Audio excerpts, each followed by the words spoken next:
हे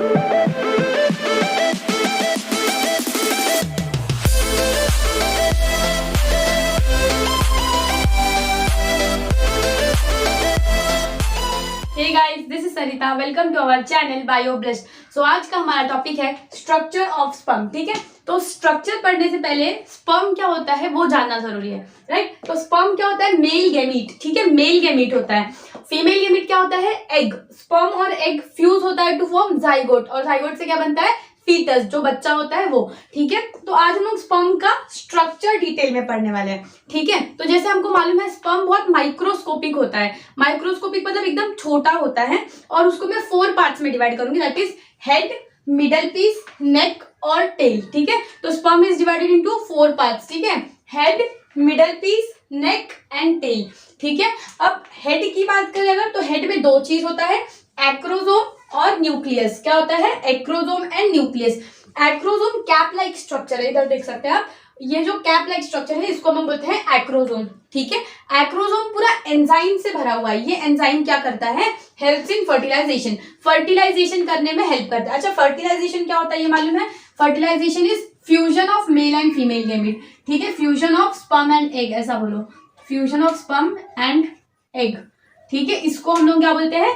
fertilisation. तो fertilisation करने के टाइम में ये एंजाइम बहुत इंपॉर्टेंट होता है। क्यों? जब आप एग का स्ट्रक्चर पढ़ोगे, ओवम का स्ट्रक्चर पढ़ोगे, तो उसका जो आउटर लेयर होता है ना, जोना पेल्यूसिडा, उसको तोड़ने के लिए, उसको तोड़ के स्पर्म को अंदर घुसने के लिए ये एंजाइम इंपॉर्टेंट होता है। तो ये एंजाइम स्पर्म के हेड में, दैट इज एक्रोसोम के अंदर प्रेजेंट होता है। ठीक है, दूसरा होता है न्यूक्लियस। न्यूक्लियस होता है हैप्लॉइड। हैप्लॉइड मतलब आप लोगों को मालूम है कि एन।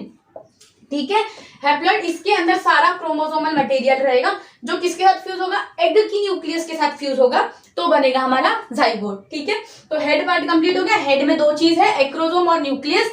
एक्रोसोम एंजाइम देगा और न्यूक्लियस जो है वो क्रोमोसोमल मटेरियल देगा। ठीक है, सेकेंड पार्ट इज नेक। नेक ये जो छोटा वाला पार्ट है, मिडल पीस और हेड के बीच में, हेड और मिडल पीस के बीच में जो छोटा सा पार्ट है वो है नेक। ठीक है, तीसरा है मिडल पीस। मिडल पीस क्या है? ये वाला जो पार्ट है इतना पूरा, ये है मिडल पीस।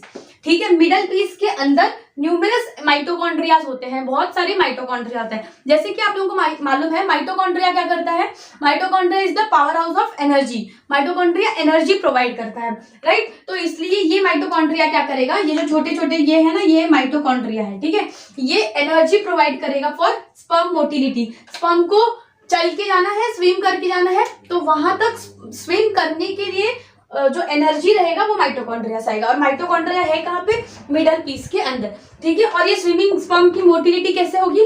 टेल से, ऑब्वियसली। ये जो पार्ट है ये है टेल। ठीक है, जो हेल्प करेगा उसको स्विमिंग करने में। ठीक है, अब ये पूरा जो स्पर्म है उसके ऊपर एक लेयर, एक प्लाज्मा मेम्ब्रेन है, एक मेम्ब्रेन है जिसको हम क्या बोलते हैं? Plasma membrane. ठीक है, ये प्लाज्मा मेम्ब्रेन क्या करेगा? पूरे स्पर्म को कवर करेगा। ठीक है, envelops whole body of the sperm. पूरा जो बॉडी है स्पर्म का, उसके ऊपर एक मेम्ब्रेन रहेगा, उसको हम बोलेंगे प्लाज्मा मेम्ब्रेन। ठीक है, तो ये पूरा था स्ट्रक्चर ऑफ स्पर्म। ठीक है, इसके अलावा ये याद रखना, नोट कर लेना कि जो ह्यूमन मेल है ड्यूरिंग कॉइटस, कॉइटस क्या होता है? Entry of penis into vagina is known as coitus. ठीक है, जब पेनिस वजाइना के अंदर एंटर करेगा उस प्रोसेस को हम लोग बोलते हैं कॉइटस। ठीक है, तो ड्यूरिंग अ सिंगल कॉइटस, एक सिंगल कॉइटस के दौरान जो मेल है वो 200 to 300 मिलियन स्पर्म्स जो है वो इजैकुलेट करता है इनटू फीमेल का वजाइना। ठीक है, कितना? 200 to 300 मिलियन स्पर्म्स। ठीक है, लेकिन इतने स्पर्म्स होने के बाद भी फर्टिलाइजेशन हो, इसकी गारंटी नहीं है। ठीक है, तो फॉर नॉर्मल फर्टिलिटी, अगर नॉर्मल फर्टिलाइजेशन चाहिए हमको, तो इतने स्पर्म में से 60% स्पर्म्स जो है वो कैसे होने चाहिए? नॉर्मल शेप एंड साइज के होने चाहिए। ठीक है, कॉइटस के टाइम में कितना स्पर्म गया है? 200 to 300 मिलियन स्पर्म एंटर किया है बॉडी में, लेकिन इसमें से अगर 60% sperm normal shape and size में है और 40% स्पर्म विगरस मोटिलिटी दिखा रहे हैं। विगरस मोटिलिटी मतलब बहुत तेजी से स्विम करना, बहुत तेजी से मोटिलिटी दिखाना। ठीक है, तो ये कंडीशन अगर पूरा होता है तो नॉर्मल फर्टिलिटी होगा वरना नहीं होगा, ठीक है। दूसरा क्या है, ये याद रखना, सीमेन जब एंटर होता है तो सिर्फ स्पर्म, जब कॉइटस होता है तो मेल की बॉडी से सिर्फ स्पर्म एंटर नहीं होता, फीमेल की बॉडी में सीमेन एंटर होता है, ठीक है। ये सीमेन क्या है, स्पर्म के साथ कुछ सेमाइनल प्लाज्मा, ठीक है। हम जब तुम लोग मेल रिप्रोडक्टिव सिस्टम पूरा देखोगे तो उसमें सेमाइनल वेसिकल है, प्रोस्टेट ग्लैंड है, बल्बो यूरेथ्रल ग्लैंड, ये सबसे कुछ सिक्रीशन आता है जिसको हम बोलते हैं सेमाइनल प्लाज्मा, ठीक है। ये सेमाइनल प्लाज्मा और स्पर्म दोनों मिलके बनाते हैं सीमेन, जो कॉइटस के टाइम में एंटर होता है इनटू फीमेल का वजाइना।